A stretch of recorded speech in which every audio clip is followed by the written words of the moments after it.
거룩이라는 것은 어떤 색깔을 갖고 있을까요?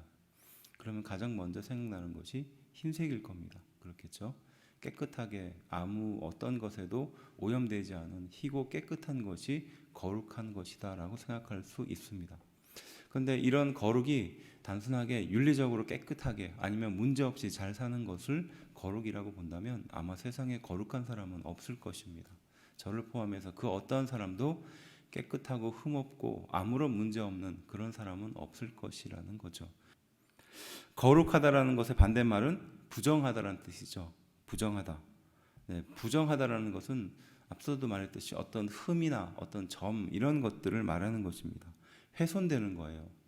그래서 하나님은 우리가 거룩하게 살기를 원하시는데 우리가 거룩하지 않으면 하나님의 백성이 될 수 없다는 것을 성경은 먼저 전제합니다. 그러니까 우리가 하나님의 거룩한 백성이기 때문에 우리는 필연적으로 거룩하게 돼야 되는데 그렇지 않으면 하나님의 백성이 될 수 없다라는 의미입니다. 제가 의아했었던 것 중에 하나가 이 화장실을 들어가는데 근데 어딜 가보니까 문고리가 아니라 이렇게 동그랗게 동그랗게 어떻게 설명을 해야 될까요? 동그랗게 이렇게 나와 있어요. 고리 잡아당길 수도 없고 밀 수도 없는 그런 그 고무 같은 고리로 이렇게 돼 있더라고요. 저는 그걸 보면서 아니 이걸 손잡이로 땡기라는 거야 아니면 밀라는 거야 이렇게 생각했거든요. 근데 보니까 그거더라고요.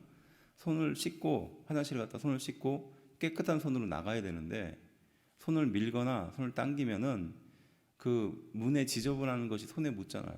그러니까 그 동그랗게 돼 있는 거기에 팔목을 이렇게 껴서 이렇게 여는 거예요. 지나치게 어떤 것으로부터 오염되는 것을 피하고 싶어하는 그런 마음이 드는 거죠. 거룩하다라는 것은 그런 의미입니다. 구약에서 말하고 있는 유대인들이 말하고 있는 거룩은 그런 뜻이에요. 또 우리 마음속에 깊숙한 곳에 이 거룩하다 깨끗하다는 의미를 보다 보면 되게 그런 의미예요. 하얀색 바지를 입은 것처럼 깨끗한 옷에 티를 입은 것처럼. 그래서 하나님은 우리에게 거룩하게 살기를 원하시는데 하얀색 바지를 입고 살아야 되는데 거기에 흙탕물 하나가 튀면은 거룩하게 되지 않는 거잖아요. 거룩하지 않는 것이죠. 내가 거룩하지 않아서 내가 죄를 짓는 사람이라서 내가 사람들 사이에 지나가는데 그 사람이 나와 옷깃을 마주친다든지 그 사람이 나를 만졌다든지 스쳤다든지 이러면 그 사람도 부지불식간에 죄를 짓는 것이 되는 거죠. 그렇게 보면 세상을 살아가는 그리스도인들은요 아마 차도 타면 안 되고요 직장 생활도 하면 안 될 겁니다. 거기에는 우리를 부정하게 하는 그 수많은 조건들이 있기 때문에 그렇잖아요. 또 우리 마음속에도 불편한 그런 죄를 짓는 경우도 있죠. 아마 집에 가만히 있어야 될 거예요. 아무것도 보면은 안 돼요. 그것이 하나님이 바라는 거룩일까요? 근데 성경에 그러한 삶을 실제로 살았던 사람들이 있어요. 그래서 그 사람들은 아침 일찍 뭘 하냐면 깨끗한 옷을 입고 광야에 삽을 들고 나갑니다. 그래서 그 자기가 있을 자리를 삽을 들고 파요. 그래 거기에 들어가서 하루 종일 있다가 저녁에 해가 지면은 다시 그걸 흙을 덮고 집으로 와요. 이게 그 사람의 일상입니다. 이유는 단 한 가지예요. 앞서 말했듯이 거룩하게 살기 위해서 그렇게 하는 거예요. 우리 그리스도인에게 거룩은 그런 의미는 아닐 거라는 겁니다. 그런데 마음 한편으로는 내가 죄를 짓지 말아야지 이라는 생각을 하지만 그게 쉽게 되지는 않는 거거든요. 그래서 오늘 함께 읽은 이 말씀을 통해서 거룩하다라는 것이 무슨 의미인지 또 우리 그리스도인들이 거룩하다라는 것을 어떻게 받아들이고 또 세우고 살아가야 할지 좀 함께 은혜를 나누려고 합니다. 레위기 11장 45절은요. 나는 너희의 하나님이 되려고 너희를 애굽 땅에서 인도하여 낸 여호와라.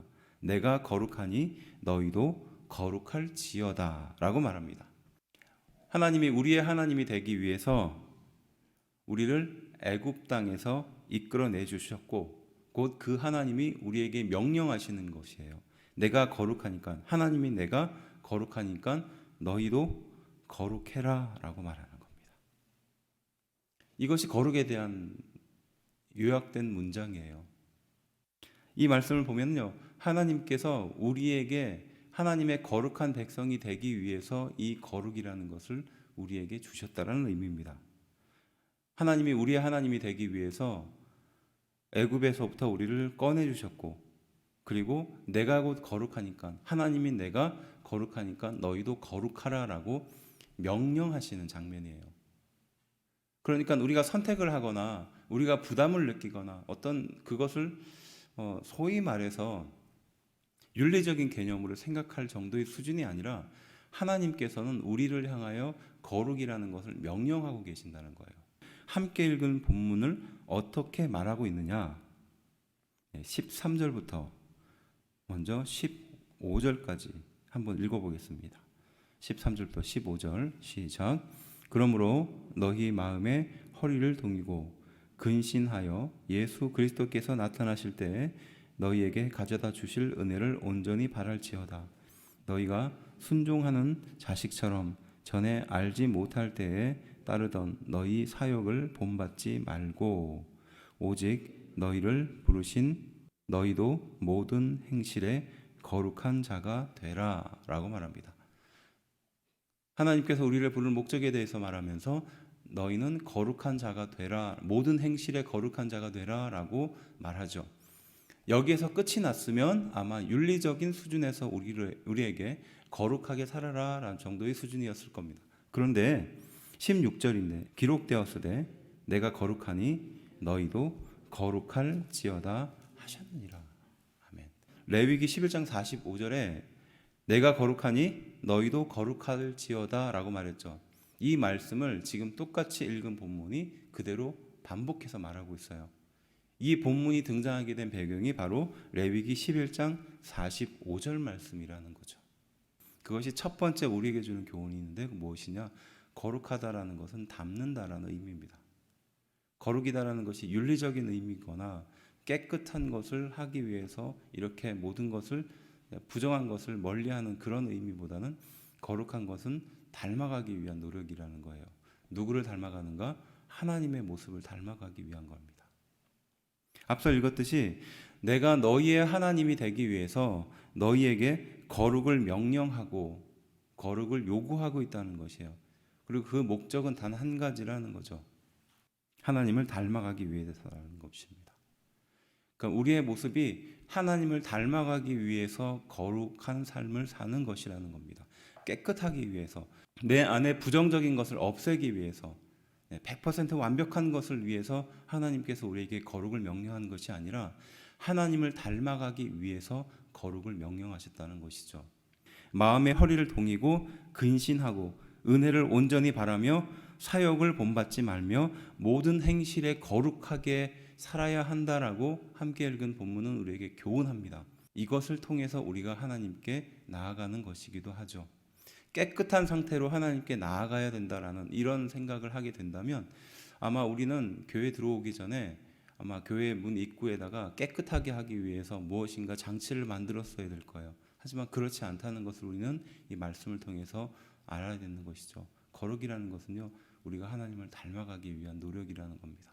결국 거룩이라는 것은 깨끗하게 하기 위한 목적이 아니라 하나님을 닮아가기 위한 목적이라는 것, 그것이 우리에게 주는 첫 번째 은혜입니다. 두 번째는 무엇일까요? 거룩은요, 나타나는 것입니다. 보여지는 거예요. 민수기 20장 12절에요. 이스라엘 목전에 내 거룩함을 나타내지 않은 고로 너희는 못 들어간다라는 경고를 볼 수 있어요. 모세가 그토록 바라고 기대했던 가나안 땅에 들어가지 못하게 되는 결정적인 계기가 등장합니다. 그때 민수기 20장에서 그 모세에게 네가 이제 가나안 땅에 들어가지 못하는데 그 이유가 있다. 그것이 뭐냐? 내 거룩함을 나타내지 못했기 때문이다 라고 말하는 거예요. 이것 때문에 결국 모세가 못 들어가는 겁니다. 거기서 어떤 일이 있었습니까? 가데스라는 광야에서 이스라엘 백성들이 물이 없어서 불평하기 시작하는 거예요. 그리고 하나님은 모세에게 그들에게 물을 주라라고 말씀하시죠. 모세는 하나님의 명령대로 그들에게 물을 주었으면은 아마 이러한 비극에 처하지 않았을 겁니다.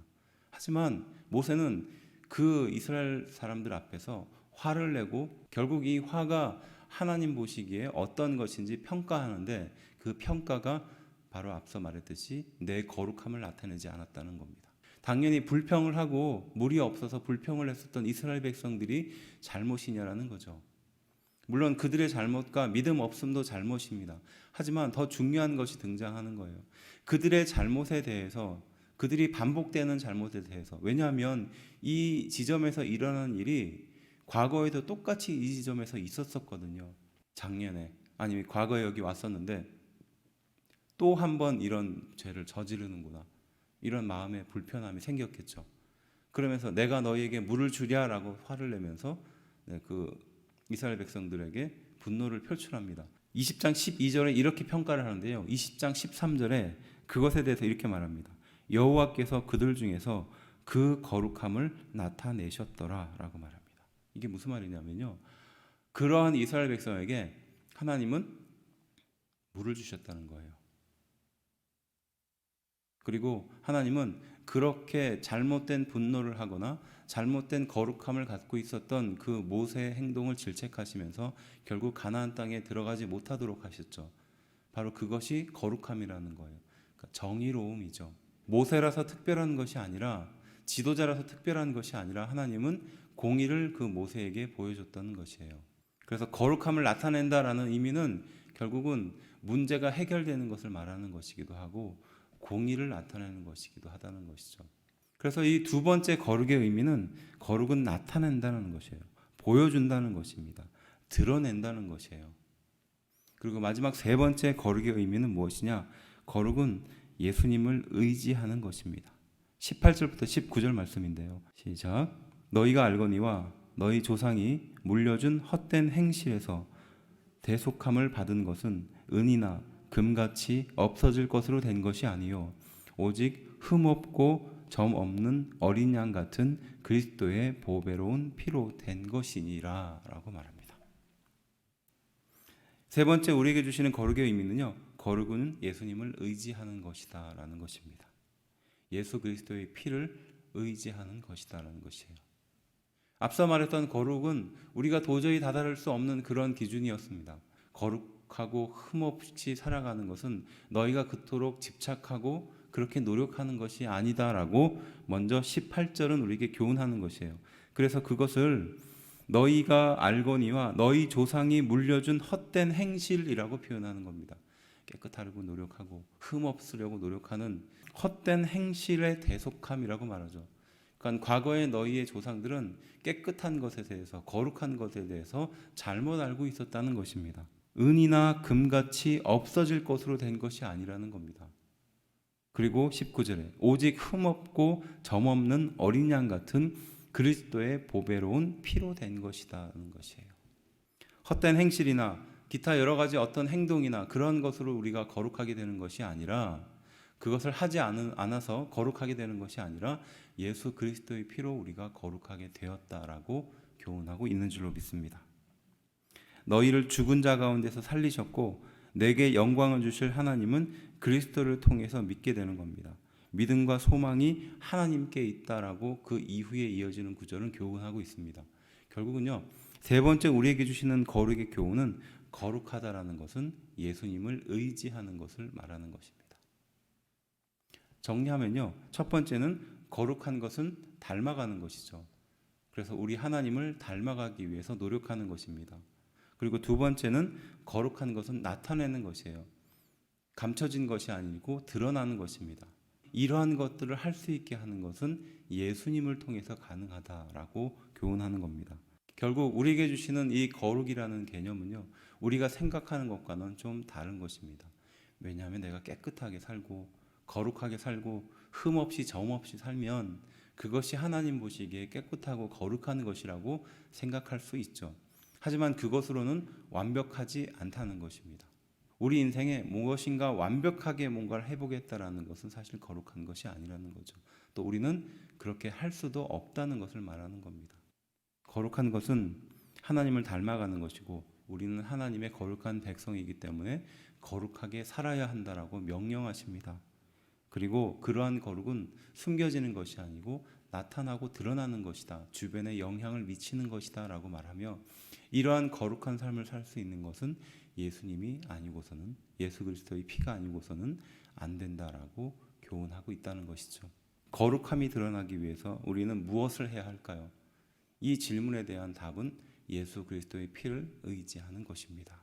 우리가 예배를 아무리 많이 드리고 우리가 아무리 선행을 많이 하고 우리가 아무리 하나님 보시기에 기쁜 행동을 한다 할지라도 우리 마음속에 예수님을 의지하려는 마음이 없다면, 예수님의 피를 의지하려는 마음이 없다면 우리는 거룩하게 되지 못한다는 것이 함께 읽은 말씀에 대한 결론이라는 것이죠. 문을 열고 나가는 순간부터 수많은 것들이 우리를 거룩으로부터 멀어지게 만듭니다. 가장 먼저는 내 자신이 그랬어요. 그리고 또 만나는 사람이 그래요. 내가 처해진 환경이 그렇습니다. 나와 대화를 나누는 그 사람들의 마음속에는 내 거룩을 해칠 만한 것들이 늘 있습니다. 그런 삶을 살아갈 때 우리는 어떠한 마음의 기준을 담고 있어야 할까요? 그것은 앞서 말했듯이 예수님을 의지하며 살아가는 것입니다.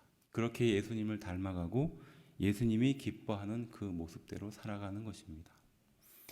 한마디로 말하면 예수님이라면 어떻게 하셨을까를 우리가 늘 묵상하는 것인 줄로 믿습니다.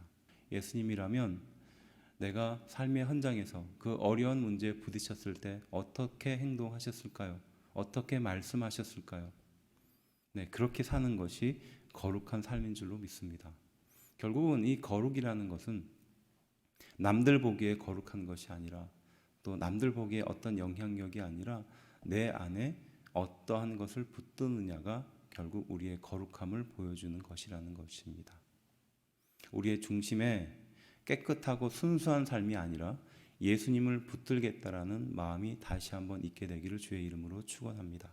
우리를 이 세상에 하나님의 은혜로 살아갈 수 있게 하는 것, 우리가 중심을 갖고 이 세상에 힘있게 살아갈 수 있게 하는 것은 결국은 예수님밖에 없다는 것입니다. 근면하고 성실한 신앙생활은 누구나 할 수 있죠.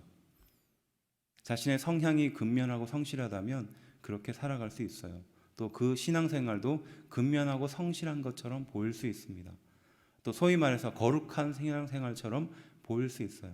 하지만 그 마음의 중심에 예수님을 붙들고 예수님의 중심으로 삶을 살고 있는가, 그것이 더 중요하다는 것이죠. 우리 스스로에게 다시 한번 물어봐야 될 질문입니다. 내가 정말 거룩한 삶을 살고 있는가? 그 말은 바꿔서 말하면 내가 예수님을 중심에 모셔드리고 예수님의 기준대로 살아가고 있는가?